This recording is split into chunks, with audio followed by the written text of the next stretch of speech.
I'm Logan Crawford, and right now on Spotlight, we're diving into the contentious themes of a powerful book.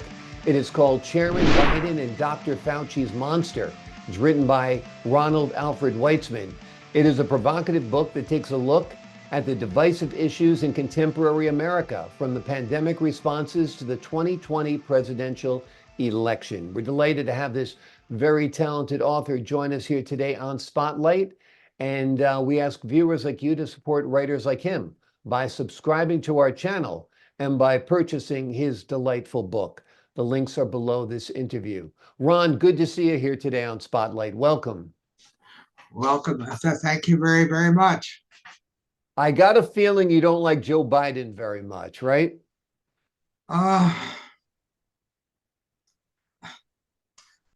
He's not my favorite president. I was very disappointed when he was elected. I could not believe that if we had a truly free and fair election, our country would be so stupid to vote for him as president. So I was extremely disappointed with the results of the 2020 election. In your opinion, do you feel the 2020 election was rigged somehow? It isn't, I think, was rigged. I think it wasn't constitutional. We could get into that if you'd like. Sure. Okay. In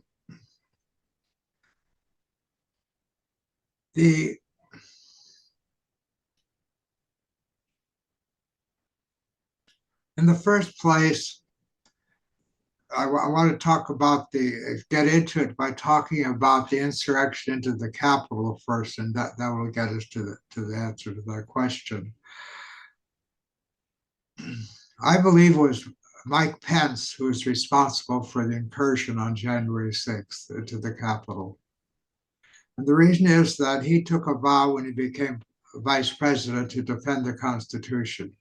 So when he stood before the joint session of Congress where the votes were counted, he could have and should have said to each of the representatives of the states, I should have asked this question: can you swear under oath that the count of the electors was carried out in the manner directed by the state legislature? And if you can't do that, I can't accept your votes. Then your recourse would be either to have have an election according to the directions of your legislature, or appeal to the Supreme Court, where you would have the standing that the other states who tried to have a case heard of the court didn't have. You would have standing because you were the affected party, an affected party. He should have done that. There's no reason why he shouldn't have done that. It's constitutional. He took an oath to defend the Constitution.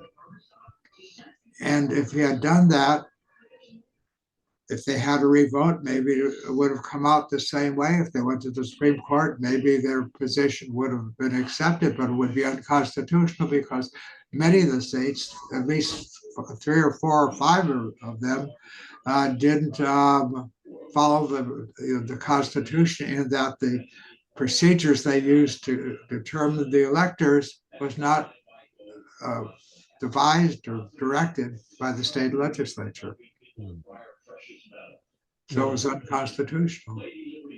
And that's just a handful of states, but there's no reason why they should be different from the other states. So that's why I believe there's a problem, and why the people on my side of the aisle believe there is a big problem with the result of the election. Absolutely. Absolutely. It had nothing to do with cheating on votes. It was the election process. For example, in Wisconsin, they had mailboxes all over. That was prohibited in the state. State legislature didn't okay that. Was some judges in their Supreme Court who said they could do that. And that was true in the other states. Either judges or an election commission made the decision, not the state legislature. Yeah. And that was supposedly in response to COVID, to the pandemic, but most of the states didn't have that problem.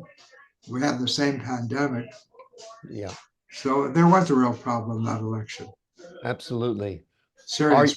Are you hopeful for 2024? Do you think 2024 will be better? I'm not sure it will be. Yeah. The same people are probably even trying harder now because they have a larger challenge.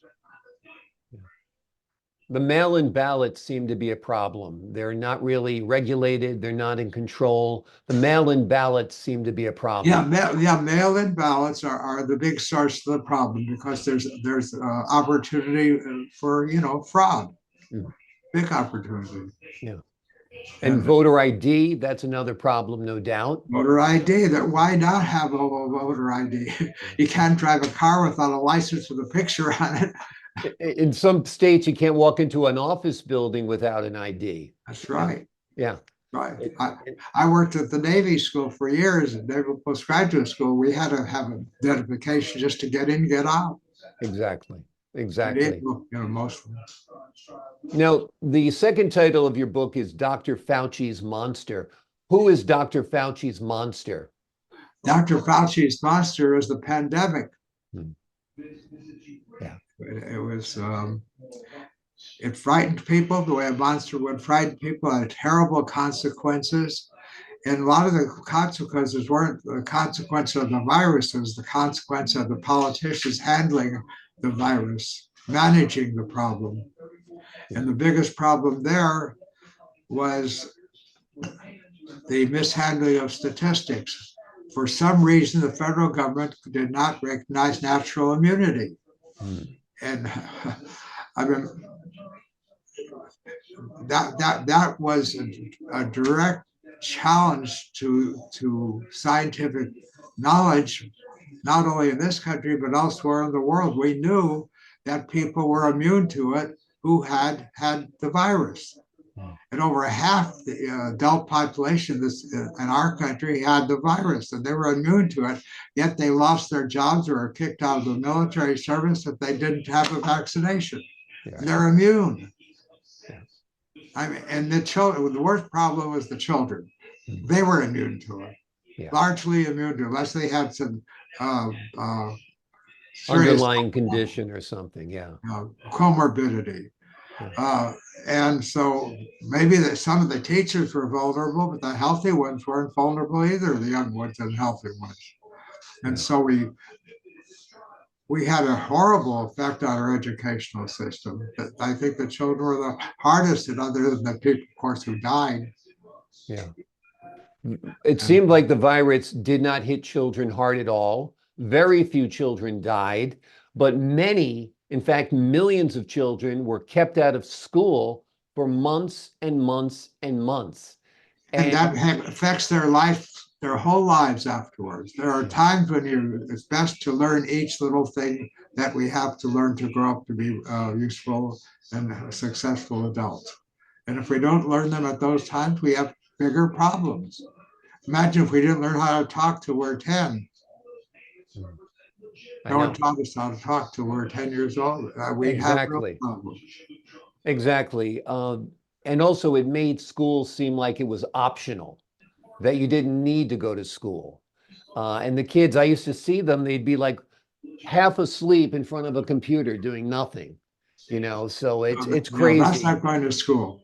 Yeah. I do a lot of learning on the computer now as an adult, but when I was a child, we didn't have computers. And I read. Most of my knowledge comes from books and lectures. Right. And a lot of the education comes from the socialization of being with other children, right? Yes. And they were robbed of that. Often associate what we learned with the teachers we learned it from. Yes. Yeah. It was the pandemic, I believe, was a convenient excuse. It was a reason why we couldn't go to the ballot box. We weren't, and I went to vote up in the state of Maine. They would not take a vote that was not a mail-in ballot. You had to vote by mail-in ballot only. And, it's ridiculous. Yeah. It was, I'm afraid that we may have the same situation occur this time with this election. Something the Democrats have to do. Something. The pandemic almost was a blessing to them. If it weren't for the pandemic, Trump would have been a shoo-in. Well, they're already doing something. They have President Trump on trial. That's right. In multiple jurisdictions. All day today, that's all they talked about on television. On garbage charges that are backed up by a porn star and a disbarred lawyer. I mean, it's ridiculous. I mean, I think clear-minded people around the country, at least half, maybe more of the population of this country, sees what happened in 2020, sees what's happening now with the persecution of President Trump, and are going to come out and vote strong come the election in November. What supports that possibility is that big crowd that Trump had in New Jersey the other day. Exactly. What I like about the MAGA people, and I associate myself with them, is even though I'm a professor and I have a degree from Princeton and Stanford and all that, I feel closer to the MAGA people than I do to the so-called intellectuals that are running this country. Me too. Me too. I mean, most of the MAGA people are the salt of the earth. That's right. They're the people I deal with every day. People. Yeah. Every day. Yeah. Hardworking people who just want government out of their way. Basically, that's what it is. They don't want anything from the government other than perhaps a strong, armed services and paved roads, but they're not looking for a handout, I had a new tile floor put in my dining room. And the man who did was, was expert tileman. He'd been in the business for 35 years. He was the salt of the earth. His wife is Hispanic. She's a head of a Republican organization of Hispanic people, Wonderful. Hispanic women. Wonderful. Latinos and Hispanics have, in record numbers, migrated to this country.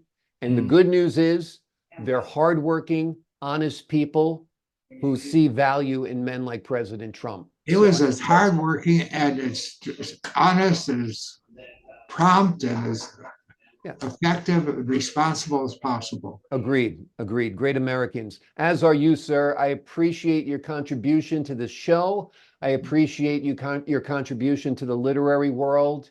And I hope your book falls on a lot of good ears, receptive ears, and I wish you Godspeed. Thank you so much for joining us here today on Spotlight.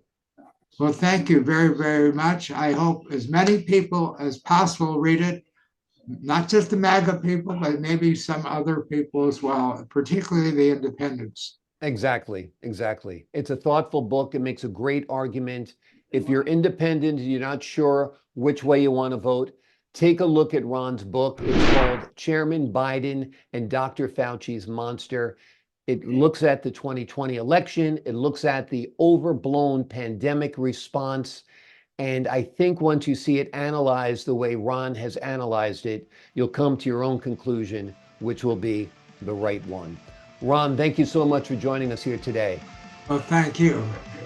I appreciate your time. To the folks at home, I'm Logan Crawford, thanking you for your time this time. Until next time on Spotlight. All right.